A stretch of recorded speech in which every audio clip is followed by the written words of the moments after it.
లోకంలో చాలా కష్టాలు ఉన్నాయి, చాలా సమస్యలు ఉన్నాయి, చాలా బాధలు ఉన్నాయి, అనేక మందికి చాలా రోగాలు ఉన్నాయి. అవి ఉన్నాయి కాబట్టి దేవుడు లేనట్ట.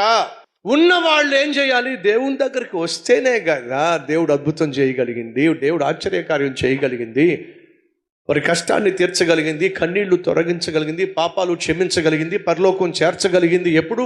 ఆయన దగ్గరికి వస్తేనే కదయ్యా. ఆయన దగ్గరికి మనిషి రావట్లేదు కాబట్టే, రాకుండా ఉన్నాడు కాబట్టే ఈ సమస్యలతో సతమతం అయిపోతున్నాడు. ఆ ముష్టివాడు గడ్డము, మీసం, లేకపోతే జుట్టు అలా పెరిగిపోవడానికి కారణం నువ్వు లేకపోవడం వల్ల కాదయ్యా, నువ్వు ఉన్నావు, అతడు నీ దగ్గరికి రాకపోవడం వల్ల. అలాగే ఈరోజు మనుషులు కలిగి ఉన్న అశాంతికి, అసమాధానానికి, సంతోషం లేనటువంటి పరిస్థితికి, మనశ్శాంతి లేకపోవడానికి కారణం ఏమిటంటే దేవుడు లేకపోవడం కాదు, దేవుడు ఉన్నాడు. దేవుని దగ్గరికి మనిషి రాకపోవడం వల్లే ఈరోజు ఈ అవినీతికి, అధర్మానికి,